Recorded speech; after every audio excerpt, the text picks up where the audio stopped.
Good evening, everyone. This week's Parsha is Parshas Nasso, Tavshin Pei Beis. I hope you all had a wonderful Shavuos. So we're going to start towards the end of the Parsha. Now, Parshas Nasso has the most psukim, has the most verses of any Parsha in the Torah.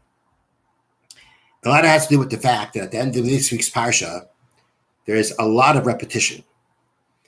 In Perek Zion, chapter 7, Pasuk Yud Aleph, verse 11, we are going to start the Torah is going to relate how when the Mishkan was completed and they had dedicated the tabernacle and the altar, that the princes of the tribes decided on their own to bring gifts in honor of the dedication of the Mishkan. And Pasuk Yud Aleph reads, "Vayamar Hashem el Moshe, Hashem said to Moshe, Nasi echad layom, Nasi echad layom, a prince per day shall come, Yakrivu es karbanom. A prince per day will offer their sacrifice, Lachanukas HaMizbeach, towards the dedication of the altar." So there are 12 tribes, each tribe had its own leader, known as a Nasi, as a prince. And they all came to offer their own, to donate gifts, their own gifts, towards the dedication of the Mizbeach, dedication of the altar. And Hashem told Moshe that one Nasi per day. So the first Nasi, the first prince, the first prince to offer his sacrifice, Nachshon Aminadav L'Batei Yehuda, was a man named Nachshon, the son of Aminadav, of the tribe of Judah. The karbano, and his sacrifice his offering was, Kares Kesef Achas, one silver bull, Shlosh Rumea Mishkala, its weight was 130 shekel, Mizrak Echad Kesef, one basin of silver, Shivim shekel, whose weight was 70 shekel, the shekel HaKodesh, in the sacred shekel. That was a type of shekel. Shekel was a coin, a silver coin. And there was the shekel HaKodesh. There was the type of coins that were minted or made called the shekel HaKodesh. It was the shekel that was used in regard to sacred manners. Shneim Aleim Soles, both of them were filled with fine flour. Blula Bashemen, mixed with oil, lemincha, as a meal offering. Kaf achas, one spoon, or one ladle. Asara zahav, that had a weight of 10 gold shekel. Malaya ktores. I'm sorry. The ladle was one ladle of gold. Its weight was 10 shekel. Malaya ktores, filled with incense. Pare echad ben bakar, one young bull. Ayil echad, one ram. Kebes echad, one lamb. Ben Shnas Elo'ela, within its first year as a burnt offering. Series of Echad Lachatas, one he-goat for a sin offering. Ulezevach HaShlamim, and for the sacrifice of the peace offering, Bakar Shnayim, 2 cattle, Elim Chamisha, 5 rams, Atudim Chamisha, 5 he-goats, Kavasim Eshana, 5 sheep in their first year, Kavasim Eshana Chamisha, 5 sheep within their first year. So Karban Nachshon and Aminadav, this was the sacrifice of Nachshon, the son of Aminadav. So the Torah tells us what exactly Nachshon the first day brought. Now, let's read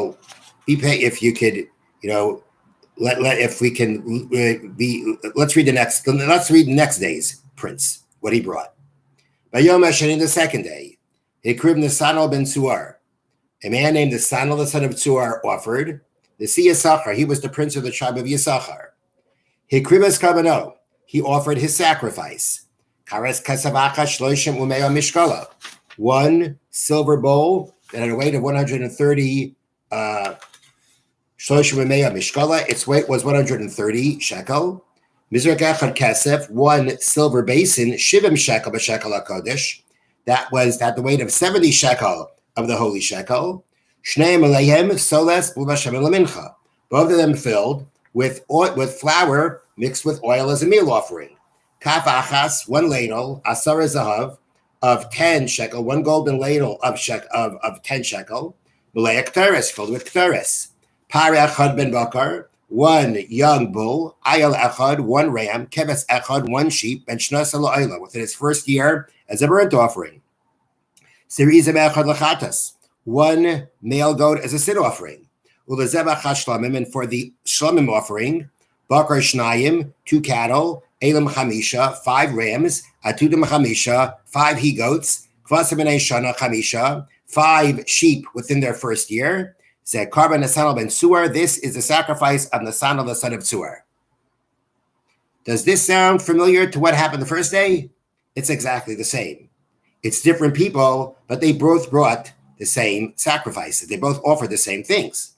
Some of it was sacrifices, some of it was the vessels that held the ingredients for the meal offering, but they both did the same thing.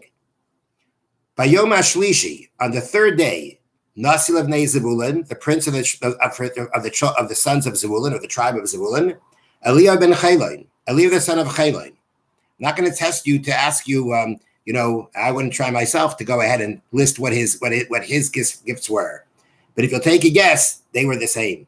It was the exact same thing. This went on for 12 days. All the princes, each one was a different prince from a different tribe, but they all brought exactly the same thing. Now, if they all brought exactly the same thing, that means the Torah is repeating this over and over again. That's why we have so many psukim, so many verses in this week Parsha, because there's so much repeat at the end. The obvious question is, we know the Torah doesn't just repeat things for no reason. The Torah could have just told us the princes all brought this, because they all brought the same thing. They could have just said all the princes brought these things. Why do we have to go through the whole thing? So the Medrash itself deals with this question. And Medrash says that the reason why the Torah is repeating it is because although they actually all brought the exact same thing, but each one had their own specific thoughts and intentions in what they were bringing. The Torah can list it separately because although, in the physical sense, they were all the same, nonetheless, their intentions and their thoughts behind what they brought were all unique to each tribe. And therefore, it can mention each one separately.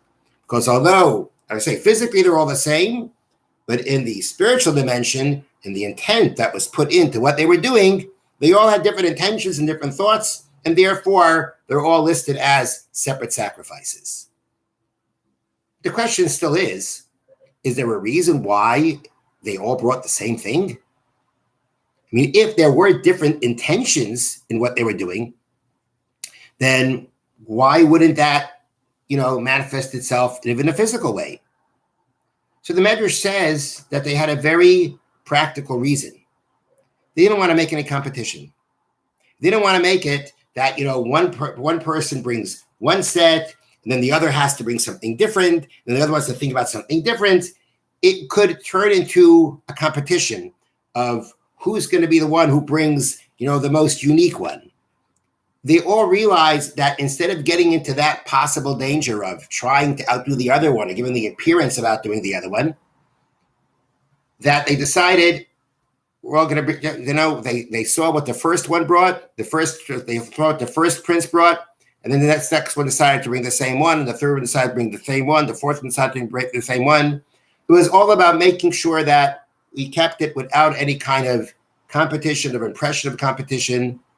At the same time, they all are different. They're all unique because of the intention and the thoughts and the spiritual dimension that went into these gifts.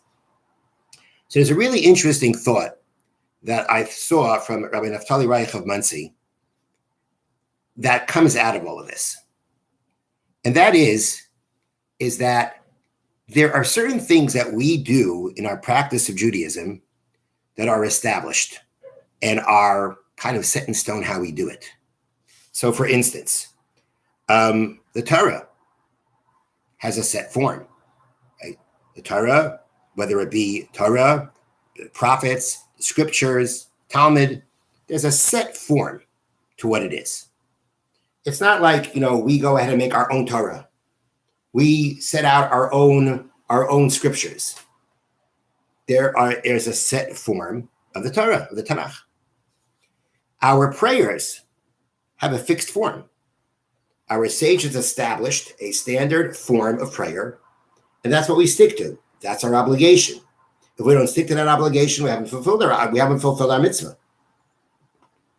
And it seems somewhat restrictive when we kind of just have to abide by by a fixed form. It could actually get a bit monotonous. But the way we have to approach this is that when Hashem made the Torah, he knew exactly the form the Torah has to take for it to be able to be what it's meant to be. For us, for the world, for the purpose of creation. Our sages created a fixed form of prayer for our own good. So that, as the commentaries say, we should always be able to make our requests in the proper way, using the proper language, using the proper combinations of words and thoughts. It's a formula that actually works for all generations. All generations are able to pray with this, and whatever prayer has to do in a cosmic sense, in a heavenly sense, it works for all generations forever. This established form. That was the greatness of the sages. This is what they knew to do. But as we know in prayer, there's a lot of different thoughts that go into prayer. We all may be saying standard words, but our intention, what we're asking for, is very different. The princes brought a fixed form of their gifts, but each one had their own intent, and each one, because of their own intent, it became their own unique sacrifice that the Torah is going to mention it in detail. Although there are fixed forms and fixed ways of how we do things, that doesn't take away from how, as individuals, we are able to express our individuality in that fixed form. We can all study the same Torah in the same fixed form words. At the same time, within that framework, there's a lot of creativity that we could have. There's so much that we have expounded upon in Torah. There's so much that we bring out from the Torah. Individuals in their own way. Of course, conforming to working within the parameters of the text. We're even working within the fixed form because we don't go out of that fixed form. We also have a way of how to approach that fixed form. But that doesn't mean it becomes restrictive, that we can't be creative. There's so much creativity that we know comes out of Torah and a prayer, even though it's in a fixed form. And that's what the Nisim showed us. That you could have the exact same physical form that you're doing, but the Torah counts it all as an individual gift of each prince, and that's why the Torah goes through it all and repeats it all, because even within a fixed form, there's so much place, so much space to be able to expand and to be creative and to bring out one's individuality and for one's individuality to come out in how they express understanding of Torah, how they talk to Hashem in tefillah, how they connect to God in tefillah. It's a wondrous thing that we can use those same texts and same forms for all generations. A form and a text that can be used by everyone of all ages, and it can be used, and each person in their age can use it and grow from it and learn from it and become closer to God Hashem through it. And not only at all different ages, but each person has their individuality that can be expressed within that form, that established form, and by which to have their individual connection and portion in Torah.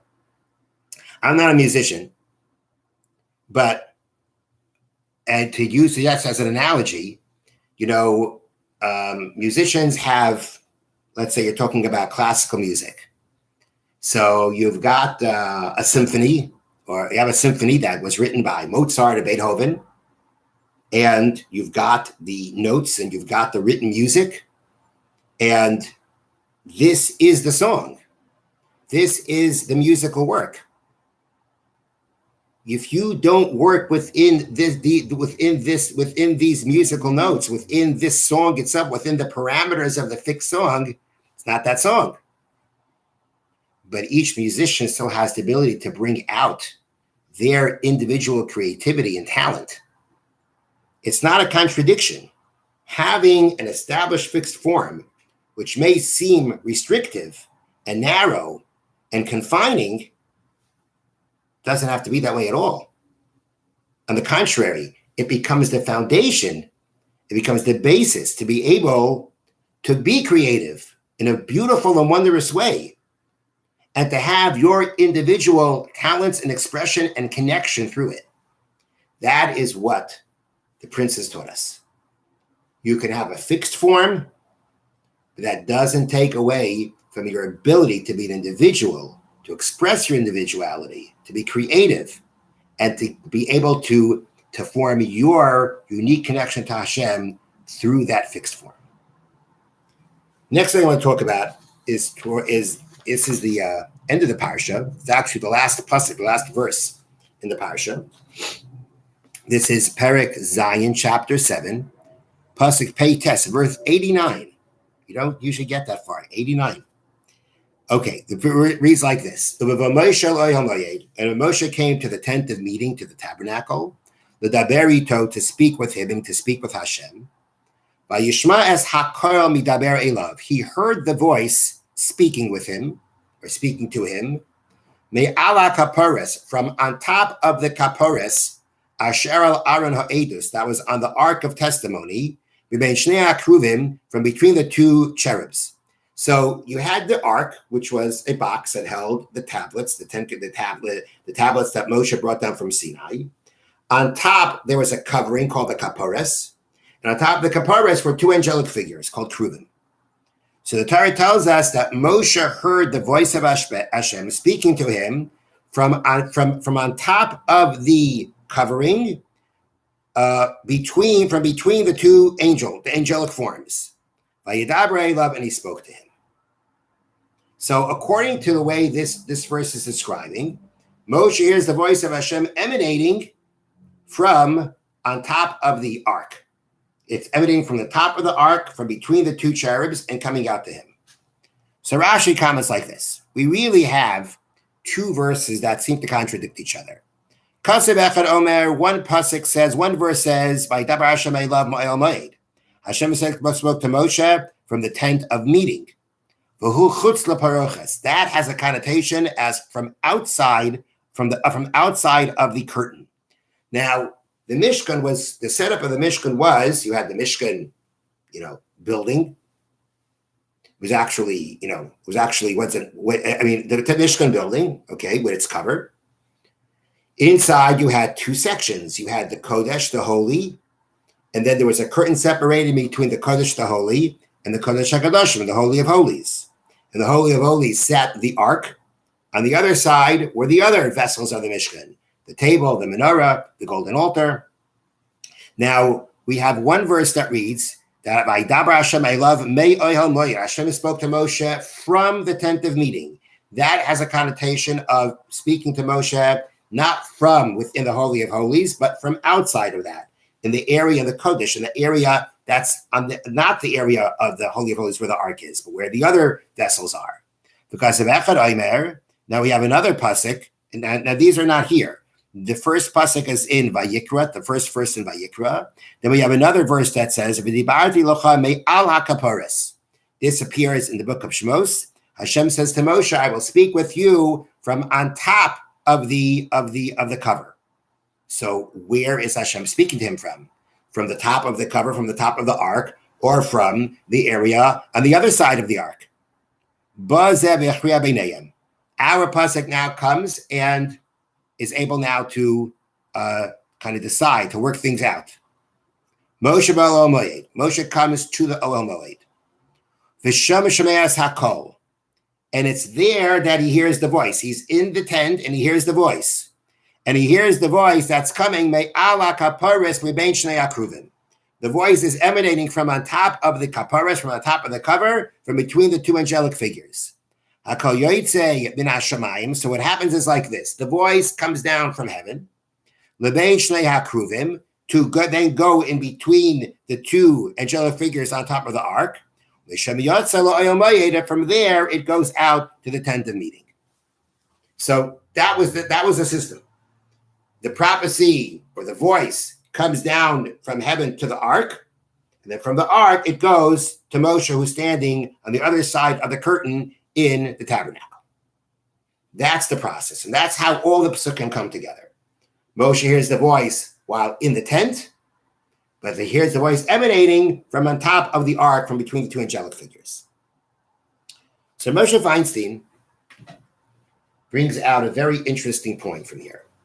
What is the point of us knowing this process? What are we to learn from this idea that the voice emanates from on top of the ark and Moshe hears it coming out from there?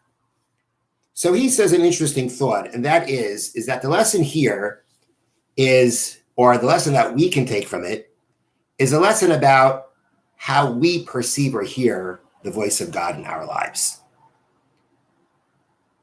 The world is God's voice. We can hear and see God in the world. And we may all have our experiences like that. But for a person to be able to truly hear God's voice in everything in creation, to be able to hear it on a constant basis, to hear it clearly, to hear it at its highest level, or to hear it in the best way of being able to hear and perceive it, it comes from when God's voice emanates from the ark. The ark represents the Torah. That is where the 10 Commandments were contained. So the ark represents the Torah, which means to say the way that one can really come to hear the voice of God is through the study and observance of Torah. When a person studies Torah, when a person internalizes Torah, when a person lives Torah, when Torah becomes the person, then that conditions the person, that elevates the person to be able to see and hear God in everything in the world. The lesson of the voice coming from the ark is that if you want to hear God's voice, then you need to hear it through the Torah. And it's through the Torah that we're able to perceive God in the world, hear God. And yes, there may be experiences that when we have that maybe in some ways we would say isn't connected to that. Maybe, it's possible. No one saying it's not possible. If people have their eyes open, they can see God, or they can hear God. They can get the message from God. But if you want to be able to truly get that and get that on a consistent basis or more consistent basis in a clearer way, then the more Torah that we make part of ourselves, the more we live with Torah, the more our eyes and our minds and our hearts are open to be able to perceive and hear the voice of God in everything in creation. Now, another thing that Rashi points out in this pasuk is that the pasuk says that Moshe heard the voice speaking with him. And the word midaber, grammatically, Rashi says is kamo mistaber. It has the same meaning as speaking with himself. Midaber can also have a meaning of speaking with oneself, which means in some way Hashem is speaking with himself and speaking with Moshe. And Rashi comments, this is the more respectful way to address Hashem. Lomar, to say this way, Medaber beino lebein atzmo, he speaks to himself, Moshe shemei me'elav, and Moshe hears it on his own, which means that Hashem is not directly speaking to Moshe. Although Moshe is the greatest prophet, Moshe has the greatest relationship and means of and clarity of communication with Hashem. we still don't address it as Hashem speaking directly to Moshe. I mean, Hashem can't be speaking to himself. I mean, I shouldn't say can't. I don't think it means Hashem just speaks to himself. Hashem is like as if a king is just like talking out loud, and someone's listening in. From the words of the Torah, it seems like Hashem is addressing Moshe. Unless in some form it seems to be that Hashem is not that we were describing Hashem is speaking to Moshe, is that it's not as direct as we would talk to each other. But in some ways Hashem is speaking to himself and Moshe hears it. I don't know if that means that Hashem is addressing Moshe and he's talking to Moshe, but just not directly. And therefore, but Moshe, of course, hears it and is meant to hear it.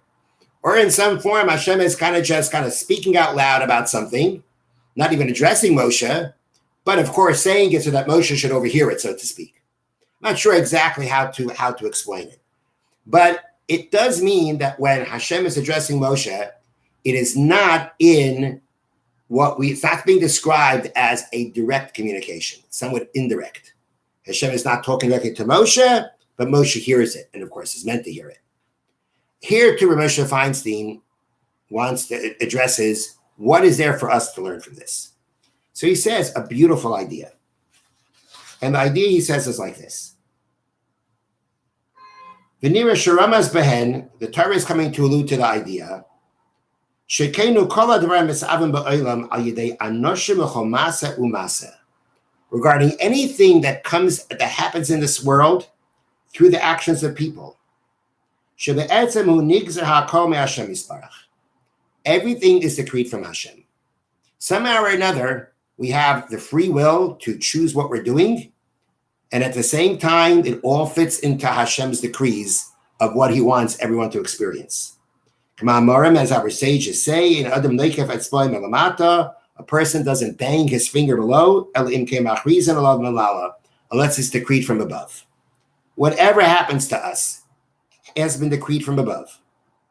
But really, from that aspect, that's Hashem, what Hashem knows. We don't necessarily see that until the things actually take place. As Ramosha says, I have explained regarding the verse that states, know Hashem in all your ways.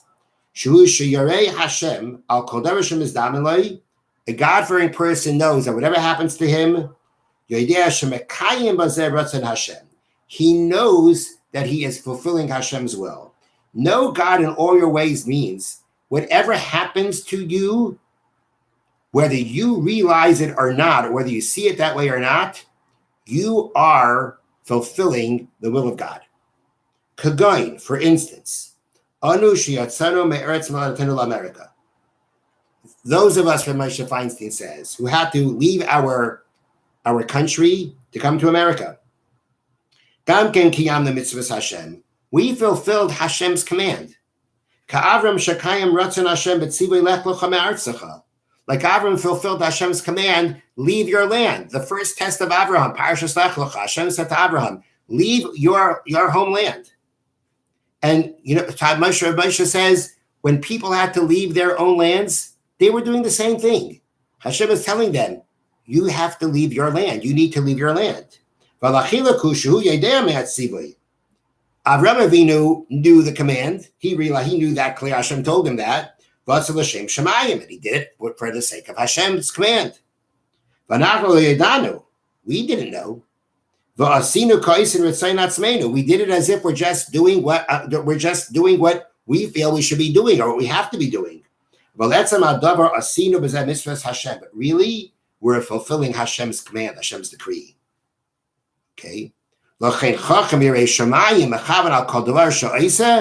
And therefore, a wise person, a God-fearing person, has in mind that anything that he does, he's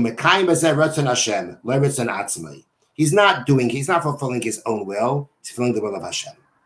That's know God in all your ways, which often we explain that to mean do everything for the sake of the service of God.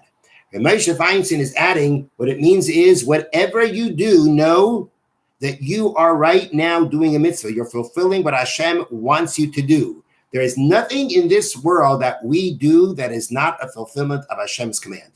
It's just that we don't have a prophecy that Hashem says, do this. But at the end of the day, that is what we're doing.